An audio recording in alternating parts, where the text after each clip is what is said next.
Today we are going to talk about whether or not you should become a foster parent. Should you become a foster parent? Should you definitely not become a foster parent? Let's talk about it today on Fostering the Future. Welcome to the Fostering the Future podcast, a show about all things child welfare, dependency, adoption, and foster care. Here are your hosts, veterans in the world of child welfare, Jack and Kat.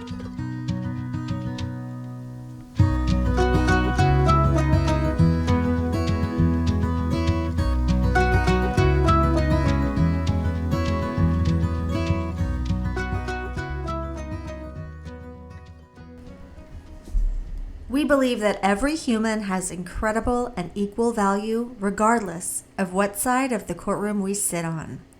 We hope that everyone feels welcome and accepted here on Fostering the Future.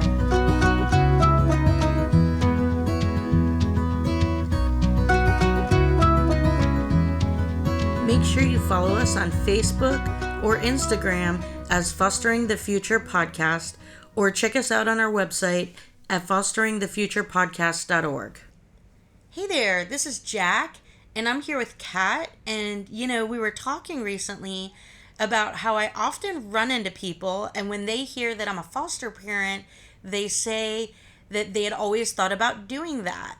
And I just think that there are some things to talk about and think about when you're trying to make that decision to become a foster parent. So we thought we would talk about that today. And I feel like there are families that would be amazing foster parents, and they just never get around to doing it, maybe because they're scared of the unknown or don't think that they can.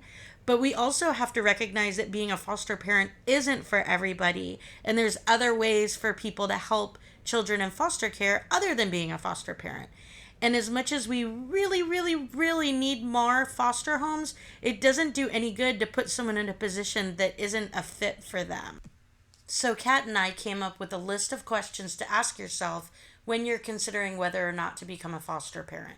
So let's start here. What is your motivation to be a foster parent?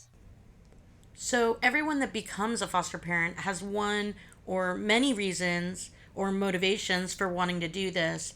And I think some of those reasons make for fantastic success stories, and some of those reasons are bound to end in both failure and heartbreak. So, for instance, I want to make some money. That would be a motivation that would not be fulfilling to you in the long run.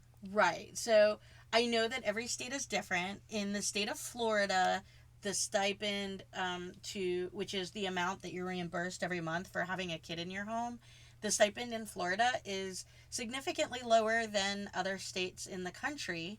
And part of that has to do with a lower cost of living.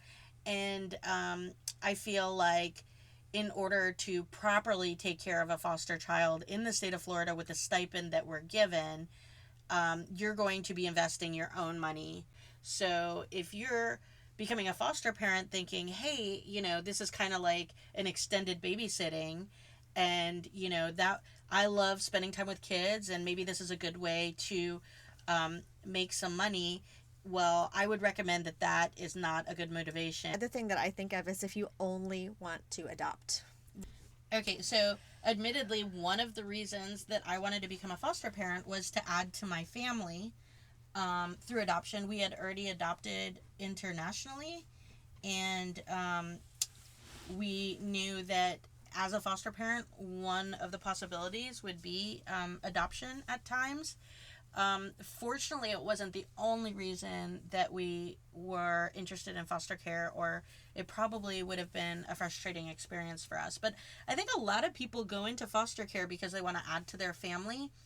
And the thing is, while it does sometimes result in that, that's not the point of foster care. And I think sometimes when that's your motivation, it's really disheartening to go through the process. And also maybe you're not always, as much of an advocate for supporting the life change of their parents. Right. It can be absolutely detrimental for the experience for the child, for the parents, and it can create adversary relationships with case management, judges, and other people in the or other relationships and other systems. And so even if the outcome could possibly be adoption, you could really create some enemies along the way. It's not a positive situation for the child, and so that would not be a good reason. Now, okay, so let's talk about that, because it is possible to adopt from foster care directly without becoming a foster parent. That's right. You can sign up to do that. However, through my experiences, I have seen a lot of kids potentially being adopted by people who weren't foster parents at first, and seeing those adoptions fail because those parents had not experienced, life as a foster parent. You start to understand what kids who have been through trauma are like, and you also learn like what you're capable of as a parent and what you're not capable of. So as much as if you're adopting, if your sole purpose is adopting, going into foster care maybe isn't the best motivation, I feel like being a foster parent is the best preparation for someone to adopt a child who's been through the trauma of foster care. What are your thoughts on that? No, I definitely agree with that. And and I think that most of the foster parents that I talked to this week, a good portion of them said that part of the reason that they wanted to become a foster parent was to add to their family. But if that's your sole purpose, then it can be heartbreaking for you, definitely, and also could be limiting on some of these reunification processes. Yeah, I think, sometimes you do have to go through watching kids go to relatives or go back home to parents. But if love isn't your primary motivator, then you're not going to be fulfilled in the long run. But if it is, then you are going to be highly fulfilled. Well, you do have the opportunity to make a difference that almost nobody else has the opportunity to make. And I would say that, like, as hard as fostering is, and as many as the negatives that you can find in it, there's never been anything in my life that I've done that I've felt better about, that's fulfilled me and made me happier than becoming a foster parent. Honestly, like, I really take such really fulfillment out of the kids that I'm able to get back with their parents. Like when a child is able to be reunified safely with their parent and live with their parent, and I see like these parents change their whole lives, because it's not easy, right? Like, it's hard for anybody to change, but especially a lot of these parents, like, drugs are involved, right. Trauma of their own from their childhood.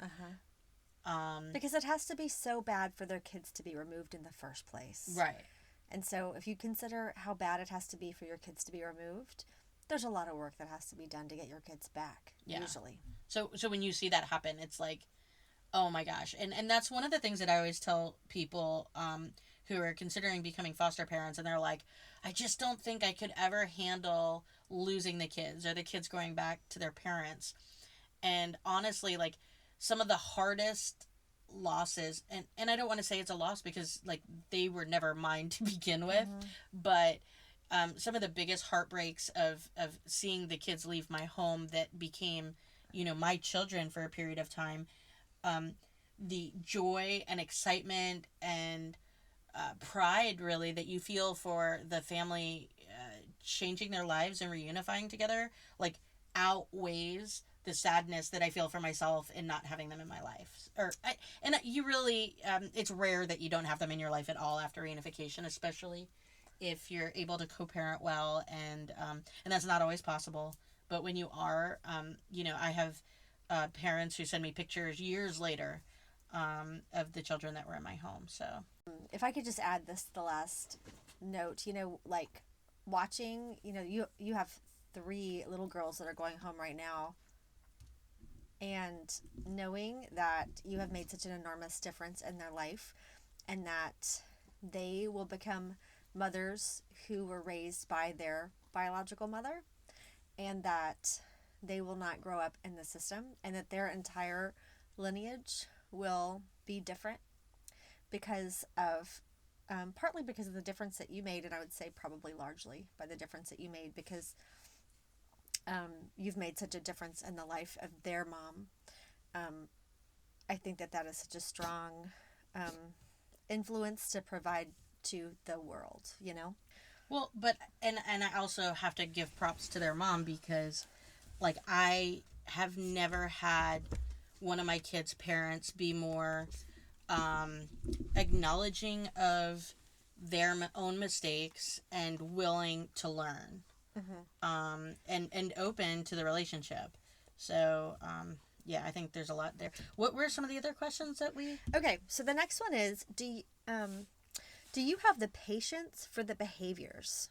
So there are some serious behaviors that we can see in foster kids, and we often do not know what they're going to be when kids come into care for the first time. Have More often than not, you really have limited information. Very limited Placement information. will call you and say, this child has no behaviors. And then they come and they're smearing poop on your wall and Right. throwing things. You know, there are some pretty serious behaviors, or kids who have shown up who have had autism and nobody told the foster Right. parents. Or Serious, like emotional or physical health problems in some way that nobody really knows about. Because when placement gets a kid, you know, they usually were just picked up by CPI and they only know what they see. So right. And so yeah, you really do need to have patience. And you know, I have worked with foster parents who have really lost their minds because the child dropped a toothbrush down the drain, and you know, it's like, well, we need to probably work on some patience because it's really not that big of a deal. yeah, Or you know, like just some really typical, you know, behaviors in children. And you know, these are kids who are dealing with some pretty serious trauma, and we have to remember that what we know of their trauma is almost with certainty the tip of the iceberg. Right, definitely. Yeah, I mean, we really don't know the extent of it, and often kids don't have the language to even tell us. Or they're scared to tell you because they feel like they'll get in trouble. Yeah, and so these kids are dealing with trauma. They almost always, I'd say 80% of the kids I work with are dealing with significant control issues where they out of comfort need to have control over their environment to feel safe. And so they are going to be doing things, you know, lying, stealing, smearing their poop on the wall, Yeah. you know, peeing in And you peeing know, on the boxes, floor. yeah, doing things to help them to feel safe. Yeah. And you know, so you do need to have patience for some of these behaviors, and so some of them are going to be excessively well behaved, and you're like, where did this child come from? Yeah, that's You definitely know? true. Sometimes I have kids and I'm like, how did they come from this household when Uh-huh. like they like they're more normal than, you know, anybody's biological children Yeah. or kids who've not experienced trauma. Right. So, you know, and a lot of foster parents like really don't see a lot of behaviors, like especially if they don't take a lot of kids.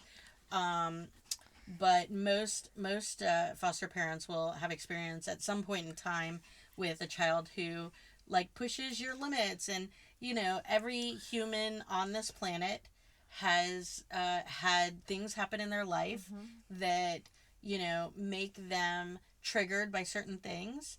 And you know, sometimes you're surprised at what triggers you. And you know, I think knowing whether or not just having the patience for a kid, because you can have your kids and have patience for them, but a large portion of the children who've had trauma are going to trigger you. So you just have to know that you're going to have the patience to and the calmness, because you really have to be like the calm in their storm. You have to, when they're going absolutely crazy in their head, like understand that that's probably not how they want to be acting. And you know, if they could stop it, they probably would. And your job is to just be like calm and kind of let them feel your calmness to help calm them down a little bit, but definitely not to be reactive, especially knowing that like a lot of them probably have experienced abuse. And you know, the littlest type of noise or movement can sometimes scare them a lot more. And that's just going to result in more behaviors. So you have to be like a calm, patient person who doesn't blow things out of control. And so as a foster parent, there's no physical discipline allowed. And so if you're not the kind of person who can abide by that, then you are not, foster parenting is not going to be for you. You can support fostering other ways, but You have to be able to be kind and compassionate and Right. and like patient in like when the world is getting thrown at you, when you've got a Right. 2-year-old little girl kicking you in the face and screaming and giving you fat lips and black eyes, like you need to like just stay calm and be a safe place for her. So that's definitely one of the things that I would say is that you really just need to be able to be a calm person.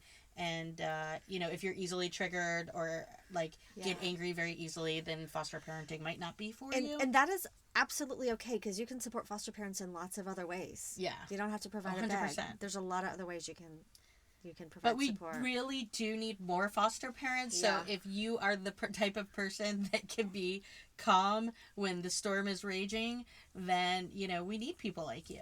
Jen. All right, so another question you may want to ask yourself if you're considering being a foster parent is, do you have the time in the day for another child and time to be engaged with partners involved, such as visits, therapies, case managers, and so on? Right. So, you know, taking on another child in your home isn't just going to be like taking on another child like the children that might already be in your home, because, you know, they're going to have all this extra stuff. They're going to have therapies. They're going to have to meet with their case managers pretty regularly. They're going to have visits with their parents usually.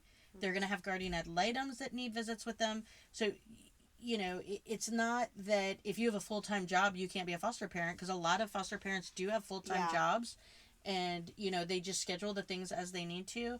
But to really be a supportive foster parent, it's important to be able to have time for, you know, to help out with these things. You want to be involved in the visits and, you know, try and get to know their parents if possible. I feel like it's really valuable to me to be able to go to court hearings and staffings and stuff like that. But, you know, definitely consider whether you have time for this, because you might not. The next question is, do you mind losing privacy with people in your house all the time? Yeah, I think this is something that, you know, you quickly realize as a foster parent is you just can't be the type of person that gets hung up on privacy. Yeah. They're in my house all the time.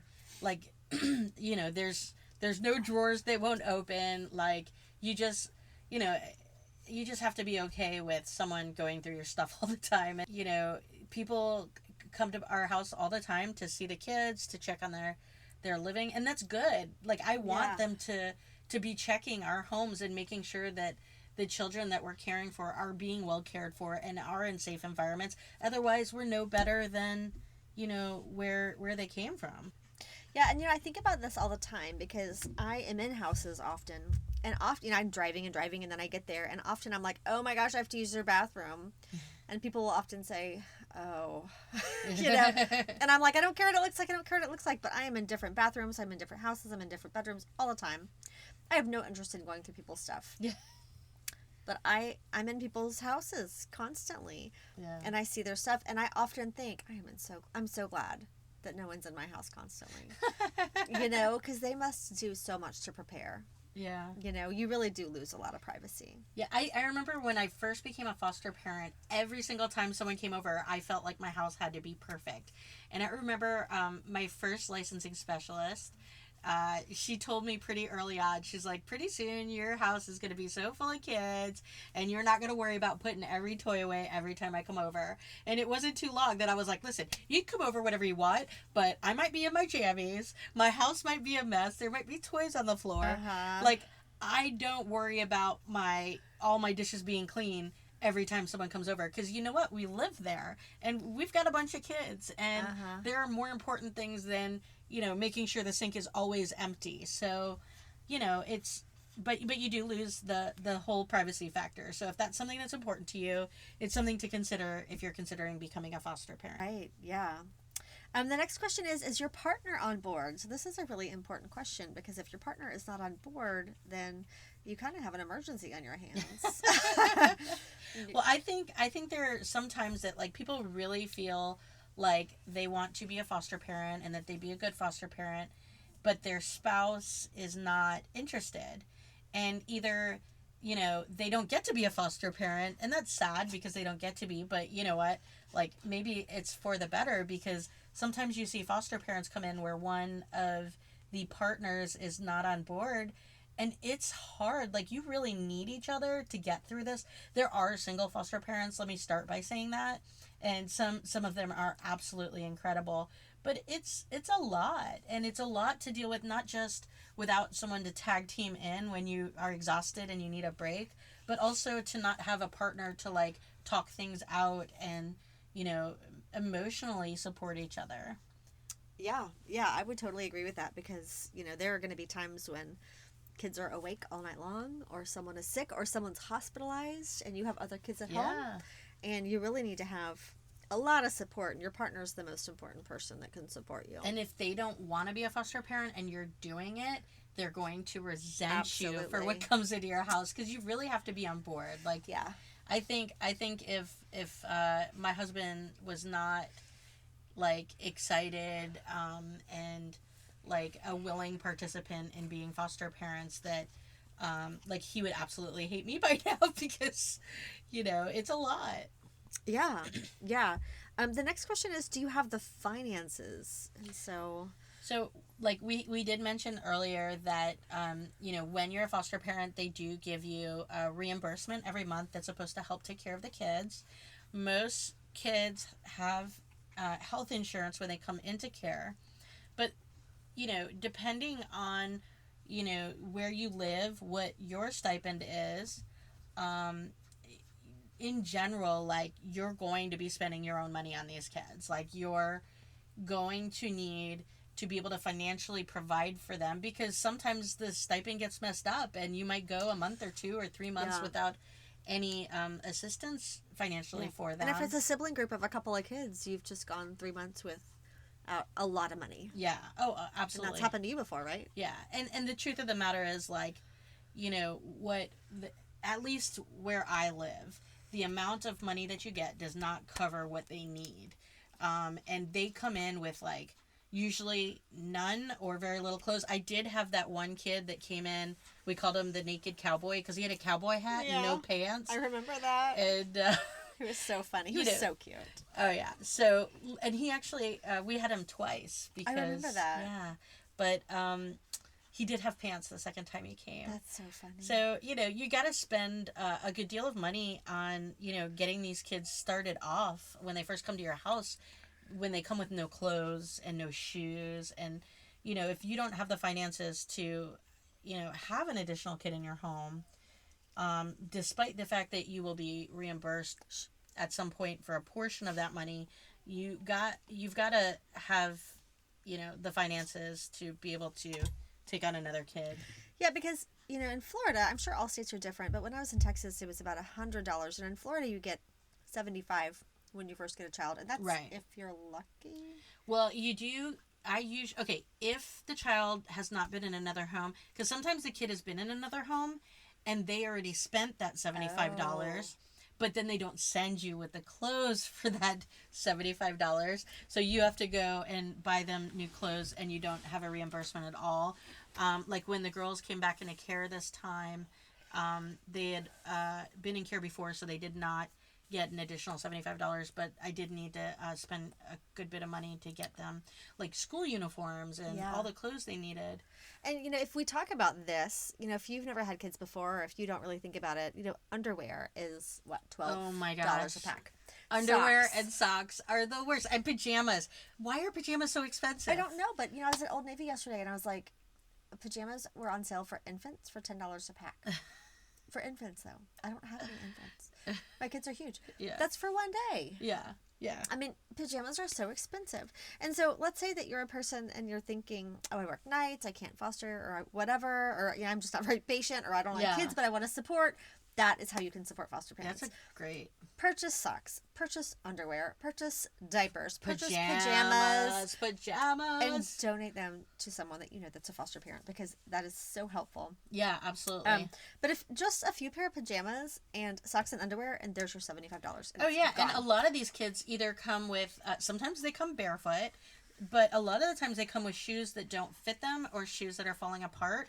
Think about how much money you've got to spend to get a kid a new pair of shoes. Yeah. $75, there you go. Right, it's gone. I mean, that's no diapers, that's no shoes, that's no clothes. Yeah.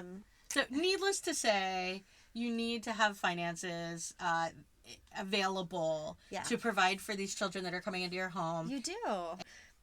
There is a monetary commitment that Yeah, you're going to need to make. 100%.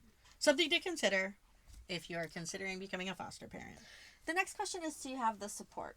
So, Kim, do you want to talk about what kind of support you really need? So support is like huge. I would say that when you look at foster parents, there's a lot of turnover, and a lot of foster parents don't actually, like, sometimes you hear about these foster parents that have been foster parents for like 20, 30 years, and I don't know how they do it. Like, that's amazing. But most foster parents, like, burn out after a year, sometimes after 2 years. You know, so I know a foster parent who had one placement and was like, that's it. Actually, I think I know a couple like that. But I've always said that if I didn't have the support that I have, especially in other foster parents, but outside the foster system as well, there's no way I'd still be a foster parent. No way. 100% not. Because there are times that are so freaking tough, and I just want to, like, and it's not even really the kids. The kids are usually, you know, you've got kids with behavior problems, and that can be difficult. Like, you know, I've had a kid or two that just, like, I can't even. But, you know, the real stressful, hard part of becoming a foster parent is usually the system, dealing with the people, hearing judges make decisions, and you're just like, how could any reasonable human being decide that for this child? So I think that without having the support system that I have, there's no way at all that I would still be a foster parent. Because there's so many times I wanted to give up, but I had the right people to talk to, and, you know, especially when you have other foster parents that you connect with. And I've had a group like that for a few years now, and you know, when you're going through something and somebody says, you know what, I went through that too, and this is how I got through it. Like, it's huge. It's huge. Can you talk about the kind of support that you have? As far as other foster parents, or just in general, like, what has provided you with support? Okay, so I think I have had a huge amount of support from my friend Kat, who is very knowledgeable, not just on the dependency system, but, you know, all this stuff about development and trauma and emotional issues with kids that has really helped me get through a lot of it. Also, you know, my husband is amazing. He is. I don't think that if I was married to anybody else that I would even want to do this, because, you know, he tags in when I need to tag out. He encourages me when I need to be encouraged. He laughs with me when we're, like, in these crazy situations, and, you know, there's nobody I would want to walk through the fire with other than him. Also, like, I think our parents have been incredibly supportive. His mother, my dad especially, like, it means so much when they're so encouraging and helpful and loving and kind to my kids, you know, like, whether they're there for a week or a year, and, you know, our parents, like, are that child's grandparent while they're in my house. Like, that is huge. But, you know, and having other foster parents that I can talk to, and we can, you know, oh my gosh, I can't believe this happened, and like, but it happens to all of us, and all that stuff. And, you know, having people who have gone through similar experiences makes all the difference in the world. Jack, I don't, was it you or was it someone else who started the weekly foster dinners? Yeah, that was me, and it started with someone that I was in class with, and then a number of other foster parents started coming, and I would say there's probably like 15 of us that over the past like 3 or 4 years we meet almost every week. But then, of course, in 2020 that kind of stopped. Yeah. And so that's, I think, provided a lot of support for a lot of people who really needed support at different times, and a break. Yeah. A break. It's nice. We always joke, like, no kids. Don't bring your kids. We want to eat with both of our hands. And, you know, just, like, spending that time. And, you know, we call it dinner, but, a lot of the times wherever we go, we're there till they close. We're there for Yeah. like 3 or 4 hours. Yeah. And then there's an organization here locally that you're a part of that provides support to foster families too. And so there's a lot of support Yeah. that you have not just benefited from, but generated. Yeah. Well, and I think that, like, that's, like, the biggest thing, though, like, that we need to, like, not just care for the kids, but we need to care for each other while we're caring for the kids so that we can keep caring for the kids. Yeah, right. Because there are a lot of kids. Yeah. A lot of kids who need us. Because if they don't have foster parents, then they go to places like group homes. Yeah. And I can speak to that because when I've written reports called CBHAs, which happens when kids come right into foster care, I've gone to these group homes, in like St. Pete and different areas, and I've been there and I've seen these like 18-year-olds trying to handle like a 2-week-old, and not knowing how to swaddle them and not realizing that they probably need something like Milacon or whatever, and it's been just like absolute torture. And I'm thinking, why is this baby not in a foster home? And it's because there are not enough foster homes. Yeah, we need more. So, like, there's a lot of things to consider when you're thinking about becoming a foster home. But the truth is, like, we need so many more foster homes than we have. Because if we had enough foster homes, there wouldn't be a need for group homes. Right. And I have never had a kid that had been in a group home who didn't have horrible stories. Yeah. And maybe we should talk about that another day, some of the things that happen in group homes. But we definitely need more foster parents. Thank you so much for joining us today. Make sure you subscribe and follow us on social. We hope that you join us again next time and keep on fostering the future.